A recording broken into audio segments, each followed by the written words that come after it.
السلام علیکم ورحمۃ اللہ وبرکاتہ. شفیق بلوچ کا سلام دوستو. آج بہت ہی خوبصورت بات یاد آ گئی اپنے دوستوں کے لیے کہ کسی چڑیا گھر میں ایک اونٹنی باندھی ہوئی تھی. بلکہ اپنے ایک جو سسٹم چڑیا گھر کا ہوتا ہے، ادھر شیر کا علاقہ، ادھر ریچھ کا علاقہ، ادھر ہرنی کا، ادھر اور بہت سارے مختلف جو ہے نا آپ نے دیکھا ہوگا. تو اونٹنی کا جو اپنا علاقہ تھا وہ کھڑی ہوئی تھی اور اونٹنی کے ساتھ اس کا بچہ تھا. لوگ دیکھ رہے آ رہے ہیں، دیکھ رہے ہیں. اونٹنی کے بچے نے اپنی ماں اونٹنی سے 3 سوال کیے. اماں مجھے یہ بتائیں کہ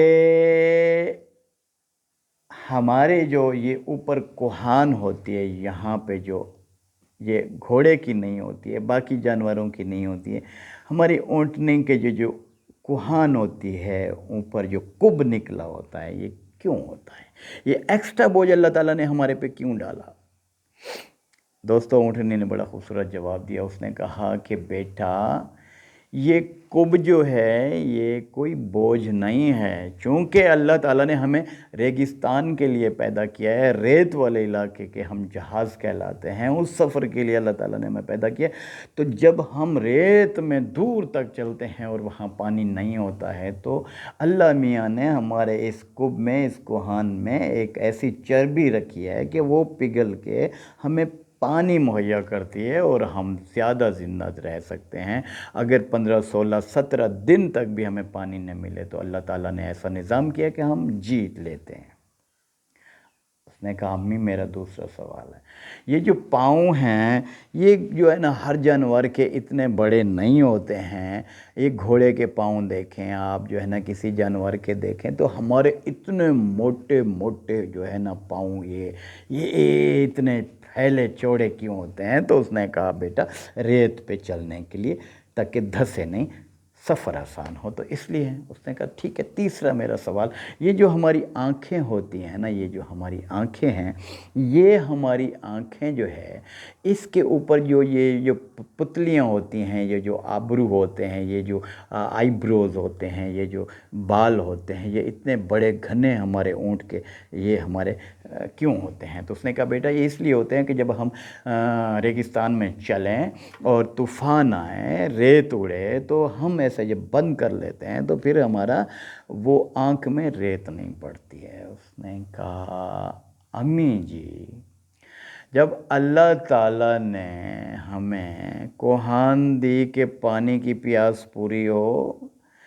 جب آنکھوں پہ اتنے ابرو دیے کہ ہمارے آنکھوں میں ریت نہ جائے، ہمیں اتنے بڑے پاؤں دیے کہ ہم آرام سے سفر کریں ریگستان میں، تو میری ماتا جی، میری اماں جی، oh my mother please tell me, مجھے یہ بتائیے میری ماں جی، جب اللہ تعالیٰ نے ہمیں بنایا ریگستان کے لیے ہے تو پھر ہم چڑیا گھر میں کیا کریں؟ دوستو آپ جہاں کے لیے بنائے گئے ہیں آپ وہاں جائیے. آپ جدھر کے لیے آپ کو جو ہے نا اللہ تعالیٰ نے جو کوالٹیز دی ہیں وہاں جائیے. آپ اس جگہ پہ نہ رہیں جو آپ کے لیے نہیں بنی ہے. کہتے ہیں کہ وہ شکست خوردہ شاہی جو پلا ہو کرگسوں میں، اسے کیا خبر کہ کیا ہے راہ و رسم شہبازی. اگر آپ شہباز ہیں، شہباز کے چیلے ہیں، بیٹے ہیں، تو آپ گدھوں کے ساتھ نہ رہیں، آپ کرگسوں کے ساتھی نہ بنیں. آپ ادھر جائیں جہاں پہ آپ کی منزل ہے، آپ کی کامیابی وہاں ہے، یہاں نہیں. اپنی محفل بدلیے، اپنا اٹھنا بیٹھنا بدلیے، اپنی سوچ بدلیے، اپنی پرواز کے لیے پر کھولیے اور جائیے، منزل آپ کو تلاش کر رہی ہے.